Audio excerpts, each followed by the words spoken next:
শাইখুল হাদিস সাহেবকে যখন জেলখানায় নেওয়া হলো, উনিও জেলখানায় ছিলেন, উনি একদম নওজোয়ান তখন। তো যারা জেলখানায় থাকে না, এদেরকে হ্যারাসমেন্ট করার একটা বেশ কিছু সিস্টেম আছে, মানে পেরেশান করার কিছু সিস্টেম আছে। সেই সিস্টেমের একটা হলো এক জেল থেকে আরেক জেলে বদলি করবে খালি।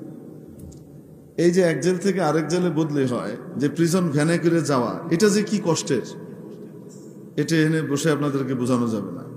ওই দেখেন না, ওই যে মুরগির খাঁচার মতো এরকম জালি দেখা যায়, ওইখান থেকে এরকম করে কথাবার্তা বলে মানুষ না, ওই টাইপের। ভিতরে কোনো বেঞ্চ টেঞ্চও ঠিক মতো থাকে না, হ্যাঁ, মানে যা থাকে সেটা না থাকার মতোই, কোনোটার ভিতরে থাকে কোনোটার ভিতরে থাকে না, টানা একটা বসার মতো কিছু একটা, তার ভিতরে আবার এক জায়গায় ভাঙ্গা, ওখানে বইতে গেলে আবার পিছনে নিচ দিয়ে একটা আল ফিটে যায় জায়গা মতো, বুঝতে পারছেন? এমনও আছে অনেক।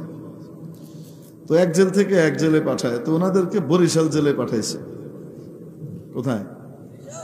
বরিশাল জেলে। কই ঢাকা, কই বরিশাল। এখন না পদ্মা ব্রিজ হয়েছে, মাশাআল্লাহ, যারা বানাইছে তাদেরকে আমরা অ্যাপ্রিসিয়েট করি, ধন্যবাদ জানাই। আল্লাহ তাআলা তাদেরকে আরো কাজ করার তৌফিক দেন, ভালো ভালো কাজ করার তৌফিক দেন।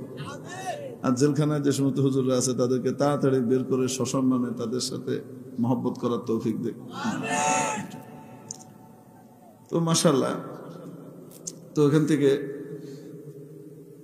যে প্রায় 1.5 দিন লেগে গেছে কোথায় যেতে, এই ফেরি ওই ফেরি, এই ফেরি ওই ফেরি, আর গতি বেশি উঠানো যায় না, পাহারাদারির অনেক ঝামেলা আছে, সব জায়গায় থামায়ও না।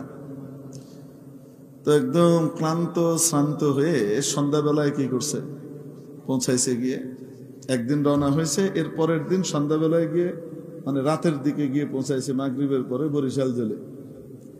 জেলখানার ওইখান থেকে নামানোর পরে ডেপুটি জেলার রিসিভ করে, একজন ডেপুটি জেলার থাকে যে রিসিভ করে।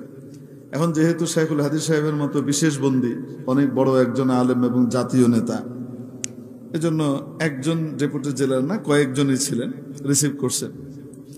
এদের ভিতরে একজন ছিল একটু ইতর প্রকৃতির, থাকে না, যারা ডেপুটি জেলার থাকেন বা জেলার থাকেন, এরা যেমন ভালো হন, 2-4 জন কি হন, একটু মানে আবু জেহেলের চালাচামুন্ডও হয়, এরকম আছে।